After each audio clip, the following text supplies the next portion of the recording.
ஆன்மீக மறுபிறவி என்றால் என்ன?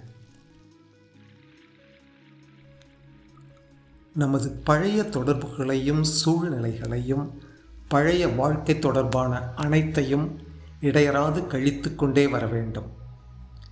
வரப்போகும் புதிய கணங்களை நோக்கி புத்தம் புதிய வாழ்க்கையை மேற்கொள்வதற்காக முன்னேறிக்கொண்டே இருக்க வேண்டும். அதுதான் ஆன்மீக மறுபிறவி. நம் முற்பிறவிகளின் விளைவுகளிலிருந்து விடுபடுவது அது. சுருங்கச் சொன்னால், இயற்கையின் காரண காரிய விளைவுகளிலிருந்து விடுதலை பெறுவதுதான் ஆன்மீக மறுபிறவி. இந்த பழைய பிறவியை நாம் உணர்விலேயே வெற்றிகரமாக வெட்டி எறிந்த பிறகு நம்முடைய நினைவில் பதிந்திருந்து நம் உயிர்ச்சத்தை அட்டை போல் உறிஞ்சிக் கொண்டிருந்த நமது பிழைகள், நாம் செய்த பிசகுகள், தவறுகள், குற்ற உணர்ச்சிகள் எல்லாம் தாமே கரைந்து போய்விடும். நாம் ஒரு புதிய மகிழ்ச்சியில் வாழ்வோம். இந்த விடுதலை என்பது வெறும் எண்ணம் அல்ல, இது ஒரு யதார்த்தமான உறுதியான உண்மை. நாம் உண்மையாகவே விடுதலை பெற்றிருப்போம். எதுவும் நம்மை கட்டி போடாது. நாம் எதனாலும் பாதிக்கப்பட மாட்டோம். பொறுப்புகள் எதுவும் நம்மை ஆட்டிப்படைக்காது. கழிவிறக்கத்தினாலோ அல்லது வேறு பரிகாரத்தினாலோ பழைய பிறவையை கடந்துவிட முடியாது. உருமாறாத கடந்த காலம் ஒன்று இருந்ததையே நாம் மறந்துவிட வேண்டும்.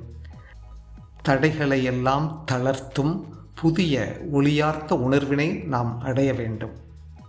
முதலாவதாக நமது சைத்திய உணர்வில் நாம் புக வேண்டும். முன் வினைகளிலிருந்து முற்றிலும் விடுதலை பெற்று இறைவனோடு இரண்டர கலக்கும் சைத்திய உணர்வில் நாம் பிரவேசிக்க வேண்டும். நமது சைத்திய புருஷனை அறிந்தாலன்றி இது சாத்தியம் இல்லை. பரம்பொருளுக்கு தன்னை அர்ப்பணம் செய்துள்ள ஜீவனை நாம் உணர்ந்து விட்டோமானால், நம்முள்ளே உறைந்துள்ள இந்த ஜீவனை நாம் அறிந்து விட்டோமானால், பந்தங்கள் எல்லாம் தாமே அருந்துவிடும். அப்போது புதிய வாழ்க்கை தொடங்கிவிடும். கடந்த காலமும் இனி ஒட்டிக்கொண்டு இருக்காது.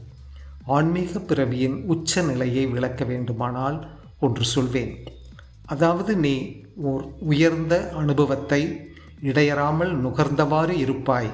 அந்த அனுபவத்தில் இந்த பிரபஞ்சம் கணத்துக்கு கணம் மாறிக்கொண்டே இருப்பதையும் கணந்தோறும் புதிதாய் பிறந்து கொண்டிருப்பதையும் காண்பாய்.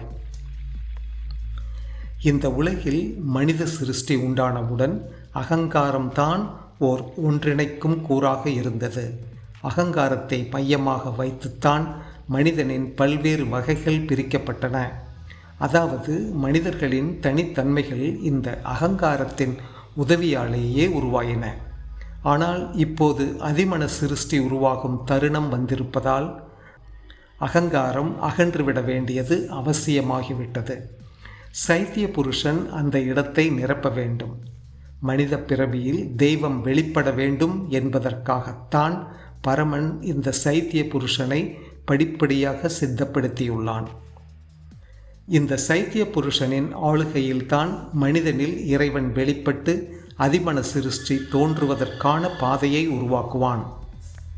சைத்திய புருஷனின் தன்மை அமர நிலையாகையால் அதன் மூலம்தான் உலகில் அமரத்துவத்தை நிலைநாட்டவும் முடியும். ஆகவே இன்று நாம் முக்கியமாக செய்ய வேண்டியது நமது சைத்திய புருஷனை கண்டறிவதுதான். அதனோடு நாம் இணைந்து அதனையே அகங்காரத்தின் இடத்தில் பொருத்த வேண்டும்.